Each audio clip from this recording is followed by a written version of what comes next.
메뉴 레전드 로이킨 손흥민 퀄리티 극찬 스카이 스포츠 중계 레전드 해설 반응 플러스 영국 현지 분석 토트넘 vs 빌라. 솔직히 난 그 모습을 좋아하지 않는다.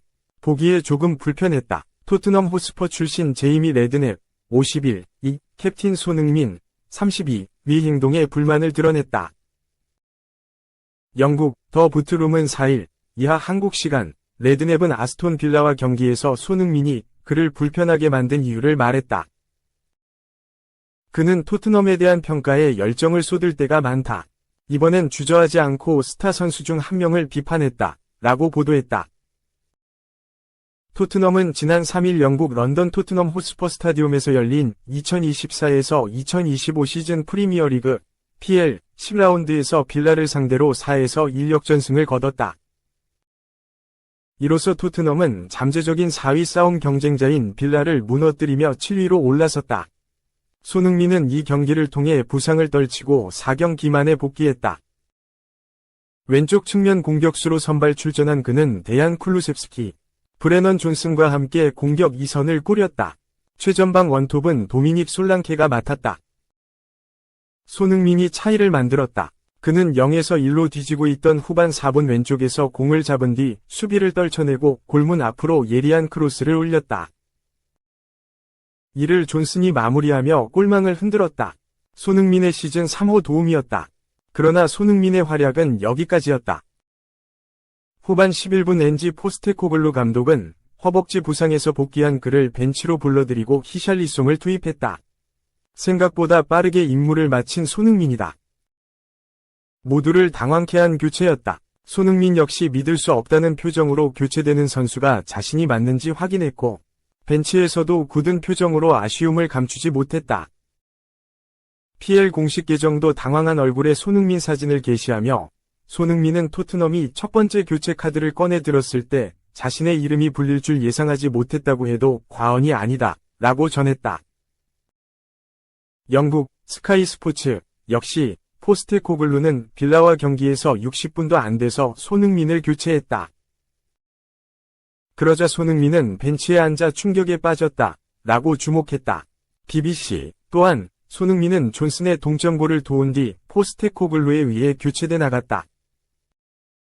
그는 분명히 행복하지 않다. 올바른 결정이었을까? 라며 의심하는 표정의 이모지를 올렸다. 팬들도 댓글로 감론을박을 펼쳤다.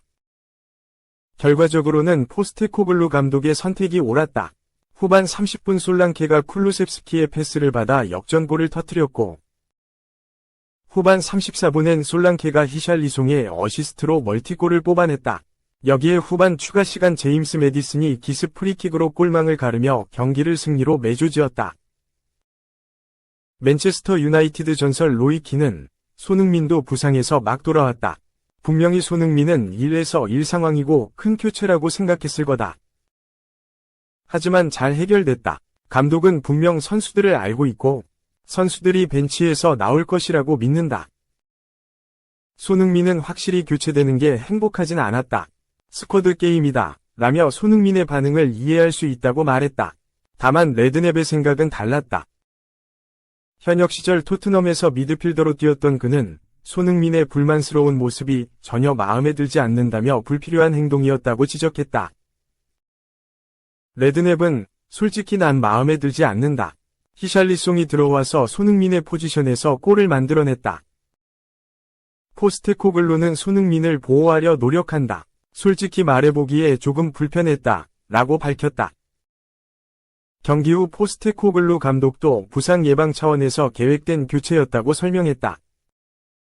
그는 손흥민은 분명히 부상을 입었다가 돌아왔고 지난 경기에서는 60분경에 피로를 느꼈다.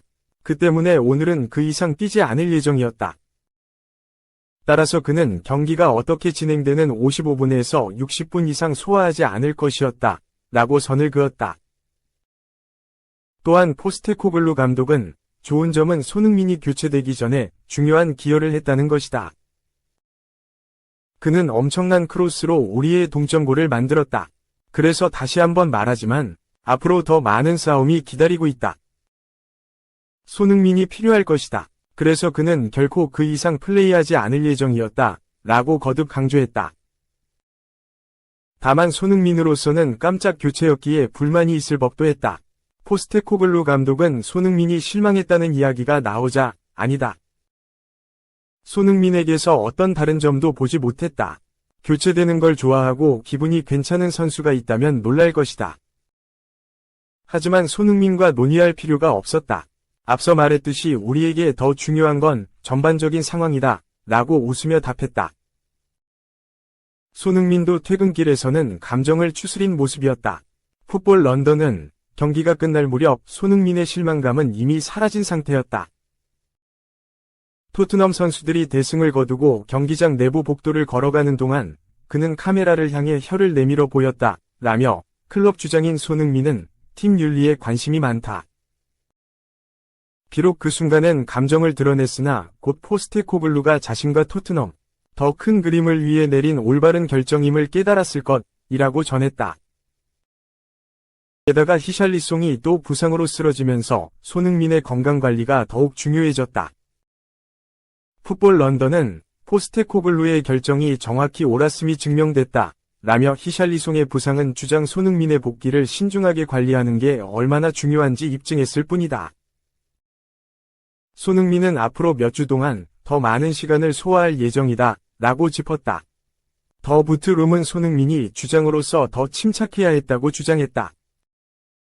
매체는 손흥민은 모범을 보여야 한다. 약간의 열정은 문제가 없다. 대부분의 선수들이 교체되는 걸 좋아하지 않기 때문에 대부분 감독들은 이를 받아들인다. 하지만 손흥민은 토트넘의 주장이다. 궁극적으로 클럽에서 존경받는 선수에게는 이런 불평이 필요하지 않다. 라고 주장했다. 물론 다른 선수도 아닌 손흥민인 만큼 큰 문제가 되진 않을 것이라고 봤다. 매체는 손흥민의 성격을 고려하면 그는 의심의 여지 없이 포스테코글루에게 사과할 것이다. 그걸로 끝이 날 거다. 또한 히샬리송이 활약하고 토트넘이 편안하게 승리하면서 감독이 옳았다는 게 입증됐다. 라고 덧붙였다. 토트넘 팬 커뮤니티, 스퍼스웹, 역시 손흥민은 팀을 먼저 생각하는 선수다. 그는 후반에 불이 붙었고 상대 수비 머리 위에 있었다. 화를 내며 좌절한 이유를 이해할 수 있다. 라며 하지만 손흥민은 그 좌절이 도움이 될 것이라는 사실을 가장 먼저 인정할 것이다. 그는 포스테코글루가 자신을 보호하고 있다는 사실을 알고 동료들이 해낸 일에 기뻐할 것이라며 사소한 해프닝으로 넘겼다. 역사상 이런 17세 초신성이 있었나? 몸값 2250억, 바르사 특급 야말. 월클 선배들과 미친 차이. 라민 야말은 현존하는 축구 스타들의 과거에 비교해 가파르게 치솟고 있는 시장 가치를 기록하고 있다.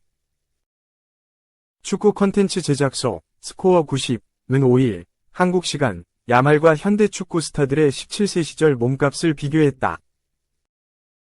주드 벨링엄, 킬리안 음바페, 비니시우스 주니오르, 엘링 홀란드, 필포든의 17세에 비해 야말은 훨씬 높은 시장 가치를 지니고 있었다. 현재 축구 통계 매체 트랜스퍼마크트 기준으로 야말의 몸값은 무려 1억 5천만 유로, 약 2250억 원에 달한다.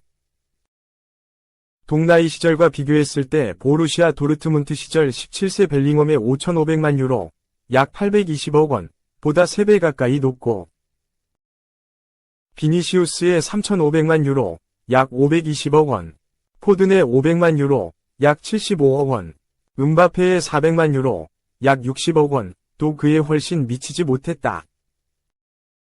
프리미어리그, PL, 2연속 득점왕에 빛나는 홀란드는 17세 시절 30만 유로, 약 4억 5천만 원 밖에 되지 않았다.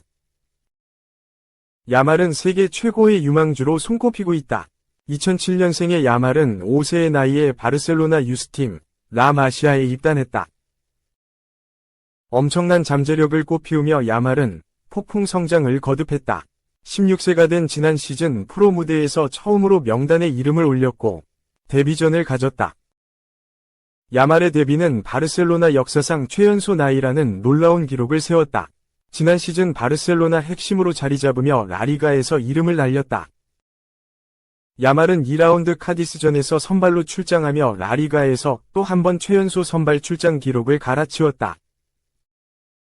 3라운드 비아레알전에서는 가비의 선제골에 헤더 어시스트를 기록했고, 그라나다전에서는 데뷔골을 만들며 최연소 기록을 경신했다. 야말은 리그 37경기 출전과 5골 5도움을 기록하며 입지를 다졌다. 유럽축구연맹, 우에파, 유로 2024에서 스타로 거듭났다. 2007년생임에도 스페인 축구대표팀 최종 명단에 이름을 올린 야말은 스페인의 7경기에 전부 선발 출전했고, 전 우측을 책임지며 니코 윌리엄스와 함께 스페인 공격의 화력을 뽐냈다. 그는 한 골 4도움을 올리며 스페인의 우승 주역이 됐고, 유로 역사상 최연소 출전, 최연소 득점, 최연소 어시스트 등 수많은 최연소 기록을 갈아치우면서 대회형 플레이어로도 선정됐다. 이번 시즌도 개막하자마자 나이가 믿기지 않는 기량을 폭발시키고 있다. 한지 플릭 감독 체제에서 야말은 하피냐, 로베르트 레반도프스키와 함께 바르셀로나의 매서운 공격편대로 거듭났고, 바르셀로나는 레알 마드리드를 제치고 단독 선두를 달리고 있다. 그는 15경기에서 6골 8도움을 올리고 있고, 라리가에서는 7도움으로 리그 도움 1위를 수성하고 있다. 3. 탈 PSG, 효과 나왔다. MSN에 밀린 전력우의 유망주. 이적 후 12골 6도움, 잠재력 대폭발. 아일라흐트 프랑크푸르트는 지난 3일, 한국 시간, 독일 프랑크푸르트의 도이체 방크 파르크에서 열린 2024에서 25시즌 독일 분데스리가 9라운드에서 VfL 보움을 7에서 2로 대파했다. 이날 경기의 주인공은 휴고 에키티케였다. 에키티케는 전반 9분과 후반 24분 각각 득점포를 가동하며 팀의 대승에 앞장섰다. 그는 이날 프랑크푸르트의 7골 중 유일하게 2골을 넣은 선수였다. 프랑스 국적의 최전방 공격수인 에키티케는 2020년 스타드 드 랭스 유니폼을 입고 프로에 데뷔했다. 어린 시절부터 공간을 찾아 들어가는 움직임이 탁월했으며 준수한 골 결정력도 갖췄다는 평가를 받았다. 이후 에키티케는 2021에서 22시즌 성인 무대에서만 10골을 폭발하며 가능성을 인정받았다. 덕분에 그는 2022년 프랑스 최강으로 불리는 파리 생제르맹, PSG, 입단에 성공했다. 당시 에키티케의 계약 형태는 완전 이적 옵션이 포함된 임대였다. 그리고 PSG에서의 첫 시즌이 끝난 뒤 완전 이적 조항이 자동으로 발동됐다. 완전 이적을 위한 조건으로는 PSG가 프랑스 리그앙 2위 이상을 확정짓는 것이었다. 하지만 PSG 입장에선 만족스러운 완전 영입은 아니었다. 당시 팀에는 리오넬 메시, 킬리안 음바페, 네이마르라는 슈퍼스타들이 버티고 있었고, 자연스레 에키티케는 그들의 백업 멤버가 되며 많은 출전 시간을 보장받지 못했다. 또한 출전 기회를 잡더라도 별다른 활약을 펼치지 못했다. 결국 에키티케는 지난 2월 프랑크푸르트로 임대를 떠났다. 그리고 이적 직후 분데스리가 14경기에 출전해 4골 2도움을 기록하며 가능성을 보였다. 이에 프랑크푸르트는 이번 시즌을 앞두고 에키티케 완전 영입을 결정했다. 프랑크푸르트의 선택은 옳았다. 에키티케는 이번 시즌 현재까지 총 13경기에 출전해 8골 4도움을 기록 중이다. PSG를 나온 후 자신의 잠재력을 제대로 폭발한 에키티케였다.